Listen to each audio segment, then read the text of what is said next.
Halo teman-teman semua, kembali lagi di Ulas Bisnis. Hari ini gue mau ketemu sama sahabat lama gue. Kita pernah bareng itu di kegiatan namanya Google Gapura Digital. Nah, dia salah satu trainer, gue juga salah satu trainer. Dan sekarang dia juga udah sukses dengan bisnis percetakannya, namanya adalah Salam Project. Nah, kita bisa ulik nih perjalanan bisnis Salam Project yang didirikan sama beliau dari awal berdiri hingga sampai hari ini. Karena yang gue tahu juga eh, bisnisnya berkembang dengan cukup pesat ya, apalagi di masa pandemi kemarin. Ini dia ulas bisnis episode Salam Project.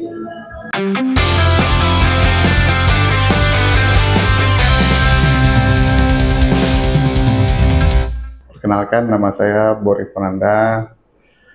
Saya pemilik dari salamproject.id. Salam Project itu berdiri dari tahun 2018. Kategorinya kita ada digital printing, ada konveksi, dan juga ada produksi merchandise di sini. Sebelumnya di tahun 2011, saya sempat bekerja di salah satu percetakan. Kebetulan punya dari salah satu saudara saya.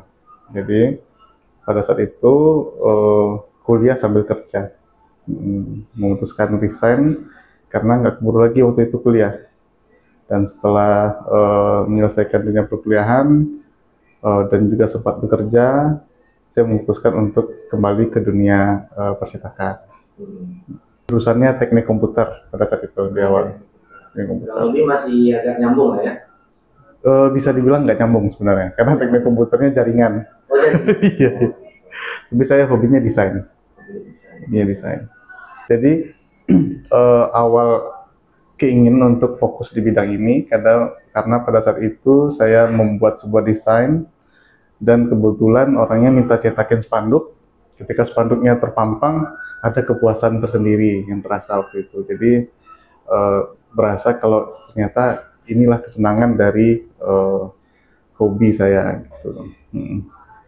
Nah, kenapa dikasih nama Salam Project? Salam Project ya. Nah, ya. Biasanya kan printing gitu. Printing nih.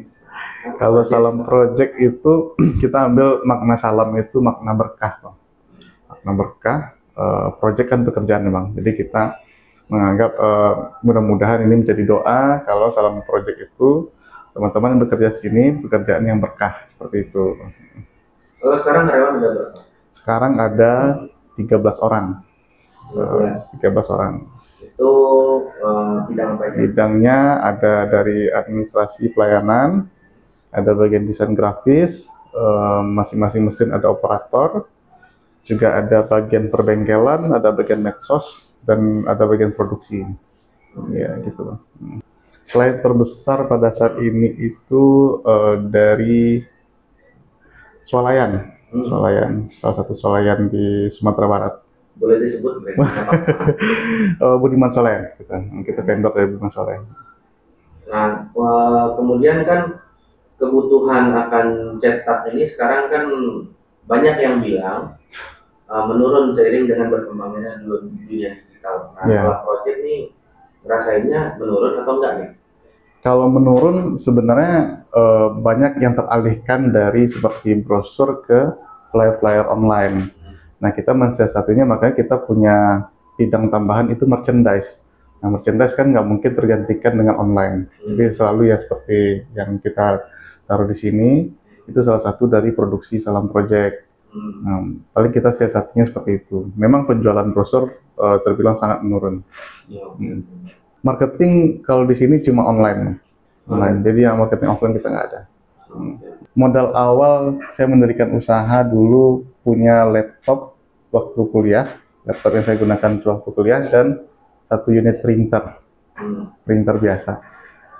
Nggak ada duit waktu itu, Bang. Berarti murni dari Memang murni dari jasa desain di awal, itu yang saya tabung sampai bisa dapat klien yang lumayan gede orderannya. Saya oper order dulu ke orang lain, ke produksi lain, sampai bisa ngumpulin dana buat beli-beli mesin seperti itu. sekarang total mesin ada berapa? Sekarang ada sekitar 7 7 mesin 7 mesin. dengan berbagai fungsi. Oke. Ini kan harga mesin cetak itu nggak murah ya. Iya. Ini total berapa nih? Nilai Nilainya, Pak? sekitar bisa jadi sekitar 800-an total. 800-an total ya. Oke. Berarti pembelian mesin Ya, itu setelah mendapatkan keuntungan ya. setelah mendapatkan keuntungan. Di awal pakai printer biasa. Pakai printer doang. Ya, Oke, cuma sendiri di toko sendiri, desain sendiri, nyablonnya juga sendiri, seperti itu. Nah kalau COVID ada efek? COVID waktu itu jadi momen kita dapat cuan pada saat itu Bang, kebetulan. Karena orderan yang biasanya seperti hari-hari biasa malah jadi 2 kali lipat, karena kebetulan customer kita itu yang paling besar itu kan swalayan. Nah, terjadi panic buying, jadi permintaan orderan cetakan 2 kali lipat pada saat itu. Terus juga ada permintaan masker juga pada saat itu lumayan banyak, karena kan kita juga bidangnya ada juga sablon. Jadi waktu itu memang timingnya ngumpulin cuan waktu itu kebetulan. Nah, di COVID justru kita perdana beli mesin. Kalau customer sekarang rata-rata Kota Padang ya? Rata-rata Kota Padang, ya. Di luar Sumbar? Di luar Sumbar ada, masih swalayan. Berapa persen kontribusinya luar? Kontribusi luar Sumbar itu ada sekitar 20%. 20% ya. Nah kalau hambatan nih sejauh menjalankan usaha dari 2018, hambatan terbesar apa? Hambatan terbesar sebenarnya pesaing online sebenarnya, Bang. Pesaing online yang sekarang customer itu selalu membandingkan sebelum beli barang itu selalu membandingkan harga dengan online. Nah, kita kesulitannya tentu dari proses produksi, dari harga modal bahan tentu kita akan lebih tinggi, karena orang-orang online biasanya dia berada di pusat kota, di ibu kota. Otomatis mereka memiliki cost yang lebih rendah dalam bahan baku. Nah, ternyata tapi kita juga berusaha bersaing dengan hal-hal tersebut, seperti pengambilan dalam jumlah besar. Kita akan upayakan bagaimana mendekati dengan harga-harga pesaing dari online. Nah kalau sekarang ini tahu nggak kira-kira market share-nya berapa? Kayaknya kita masih di angka 5% kayaknya. Karena kan industri digital printing itu sangat banyak di Sumbar. Jadi karena pemainnya sangat banyak, paling kita bisa estimasi sekitar 5-7%. Berarti masih ada kemungkinan untuk pengembangan ya? Mudah-mudahan masih ada. Untuk produk terlaris saat ini merchandise, sama pembuatan merek. Sekarang seperti huruf timbul akrilik dan neon box itu kita alhamdulillah hampir setiap hari ada orderan. Kalau saya lihat kebetulan dari postingan-postingan kita belakangan memang sering memposting tentang terkait dengan merek-merek, terkait dengan huruf akrilik, gitu kan? Karena kita juga sering memprioritaskan mesin laser akrilik kita untuk diiklankan. Jadi mungkin bisa jadi customernya lebih fokusnya ngelihat ke sana. Dan juga kebetulan sekarang kan di Padang lagi banyak yang baru-baru buka usaha, Bang. Iya. Gitu.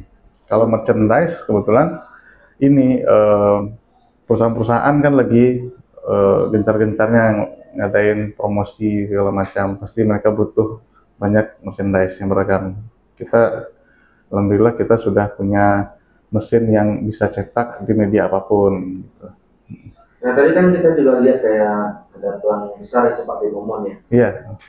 Nah itu rata-rata permintaan itu untuk ukuran berapa? Rata-rata permintaan di ukuran 1 meter sebenarnya. Ukuran gede itu sangat jarang sebenarnya. 1 meter itu berapa salam modifikasi harga? 1 meter kalau neon box itu mulai dari 1,8 juta kalau neon box. Kalau huruf akrilik timbul itu harganya sangat bervarian tergantung dari tingkat kesulitan pasang. Ya. Nah ini kan juga ada nih beberapa video viral, mungkin juga dilihat oleh beberapa business owner ya. Itu kan ada kayak frame menu, jadi ada cahayanya, Slim light box. Ya kayak Iya. gitu. Itu apakah Salam Project Kita bisa produksi. Bisa produksi kita itu. Itu mulai dari harga 400 ribuan. Kalau sekarang udah ada permintaan untuk itu? Sudah ada. Sudah ada ya? Lagi kita proses. Karena di kota lain itu permintaan saya lihat cukup banyak. Cukup banyak ya makanya. Karena kebetulan kita baru mulai untuk arah ke sana, Bang. Jadi divisi advertising kita ini atau pembuatan merek-merek ini itu baru berjalan sekitar 3 bulan. Makanya kita fokusnya satu-satu dulu, promosi neon box, promosi huruf timbul, nanti baru kita mengarah ke bagian yang perintilan-perintilan di dalam dunia merek-merek. Kalau omset bulanan udah bisa di-spill? Jangan, Pak. Jangan ya? Oke. Karena ada yang spill, ada yang enggak ini. Ada enggak ya. Doain aja omsetnya gede. Tapi kenaikannya dari tahun lalu ke tahun sekarang ini, ke pertengahan tahun ini berapa persen? Oh, justru menurun. Justru menurun. Kita kan industri digital printing memiliki omset tertinggi itu di saat tahun politik. Saat tahun politik kita bisa naik sangat tinggi. Di luar itu justru turunnya sangat drastis dibanding tahun politik. Gitu.